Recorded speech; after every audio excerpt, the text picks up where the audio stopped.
వందే మాత్రం. నేను మీ జర్నలిస్ట్ నవత. కొందరు మాట్లాడేవి చూస్తుంటే ఛీ ఏంది ఇది, నిజంగా సిగ్గుచేటు. తెలిసి మాట్లాడతారా, తెలియక మాట్లాడతారా? అందులో ఒక ఐఏఎస్ ఆఫీసర్ అయ్యండి గిట్ల ఎట్లా మాట్లాడతారో అనిపిస్తుంది. జిహాద్ జిహాద్ జిహాద్ అంటూ కొన్ని లక్షల మంది ప్రాణాలను తీసేస్తుంటే ఇస్లామిక్ ఉగ్రవాదం జిహాద్ విషయంలో కేరళ సీనియర్ ఐఏఎస్ అధికారి అత్యంత వివాదాస్పద వ్యాఖ్యలు చేశారు. జిహాద్ అంటే ఉద్రిక్తత లేని జీవితమని, ఇతరులను నాశనం చేయడానికి చేసే పవిత్ర యుద్ధం కాదని దివ్య ఎస్ అయ్యర్ వివాదాస్పద వ్యాఖ్యలు చేశారు. దీంతో వివాదం రేగింది. అమ్మా దివ్యమ్మ, ఏందమ్మా ఇతరులను నాశనం చేయడానికి చేసే పవిత్ర యుద్ధం కాదా? సరే, ఇతరులను నాశనం చేయడానికి కాదు కదా, మన ఇద్దరం బయటకు వద్దాం. ఓ ఐఏఎస్ ఆఫీసర్వి ఇట్లా మాట్లాడుతున్నాను ఏమనుకోకు. నువ్వు బయట జనం గుంపుకున్న ఓ రద్దీ అయిన ప్లేస్కు పోదాం. నువ్వు జిహాద్ జిహాద్ జిహాద్ అని గట్టిగారు. అక్కడ నిల్చొని నేను వందే మాతరం జై శ్రీరామ్ అని అరుస్తా. ఎవరిని 4 తగిలిస్తారు, ఎవరి నినాదానికి గొంతు కలుపుతారో మనం చూద్దాం. జిహాద్ గొప్పదైనప్పుడు గొంతు కలపాలా, 4 తగిలిస్తారు. అయినా నువ్వు ఐఏఎస్ ఆఫీసర్వి కదా, చదువుకునే పాస్ అయినవా లేకపోతే ఎవరి దాంట్లో అయినా కాపీ కొట్టి పాస్ అయినవా లేదా రికమెండేషన్తో పాస్ అయినవా?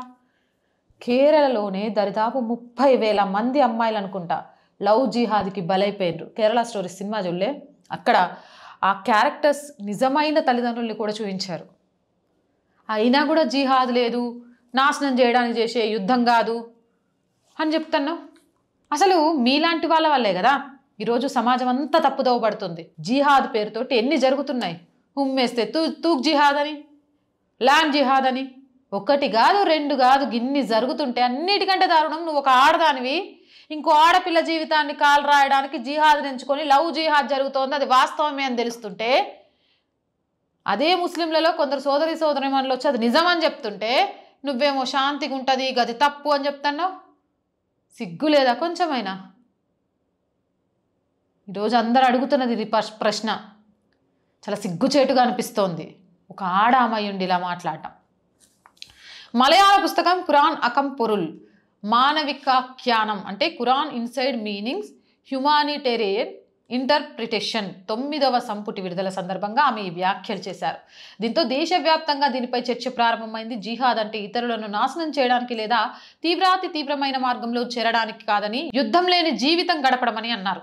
జిహాద్కి ఆమె ఇలాంటి నిర్వచనం ఇవ్వడంపై తీవ్ర విమర్శలు వస్తున్నాయి. ప్రపంచవ్యాప్తంగా ఇస్లామిక్ సమాజంలోని కొన్ని వర్గాలు మిలిటెంట్ హింసతో ముడిపెట్టే జిహాద్ అనే పదాన్ని ఆమె అత్యంత సహజత్వానికి మృదుత్వానికి ముడిపెట్టడం ఏంటని ప్రశ్నలు వస్తున్నాయి.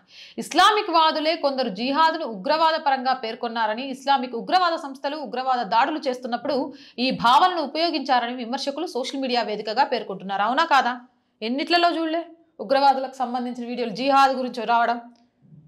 అయినా కూడా జిహాద్ ఆధారిత ఉగ్రవాదం కారణంగా భారత్ ఘోరంగా ప్రాణ నష్టానికి గురైంది. ఇటీవలే ఎర్రకోట సమీపంలో డాక్టర్ ఉమర్ నబీ చేసిన ఆత్మాహుతి దాడి, పహల్గాం పర్యాటకుల ఊచకోతతో పాటు అనేక ఉదాహరణలు కళ్ళ ముందే ఉన్నాయి. వీటన్నిటిని మర్చిపోయి దివ్య ఎస్ అయ్యర్ మాట్లాడటం విడ్డూరంగా సిగ్గుచేటుగా ఉంది. అవునంటారా కాదంటారా?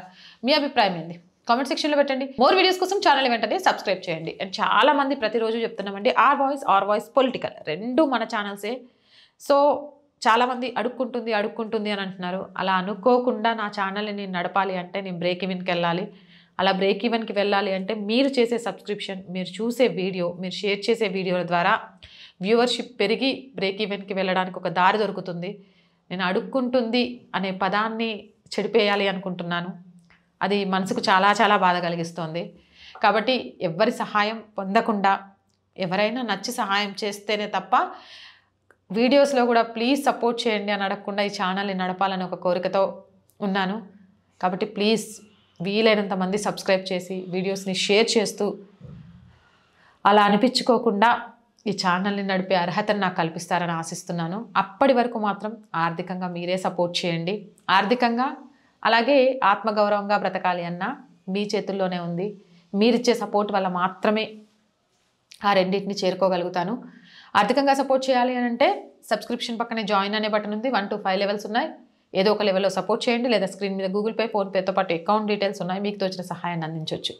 అలాగే వ్యాపార ప్రకటనల ద్వారా కూడా 8328500576 నెంబర్ని సంప్రదించి యాడ్స్ ఇవ్వడం ద్వారా కూడా మేము బ్రేక్ ఈవెన్కి వెళ్ళడానికి సహాయం చేయొచ్చు. ఆత్మగౌరవంగా బ్రతకాలి అనుకుంటున్న అలాగే దేశం కోసం ధర్మం కోసం పనిచేయాలి అనుకుంటున్న ఈ ఛానల్ కోసం మీ వంతు సహకారాన్ని సహాయాన్ని అందిస్తారని ఆశిస్తున్నాం. జై హింద్, జై భారత్.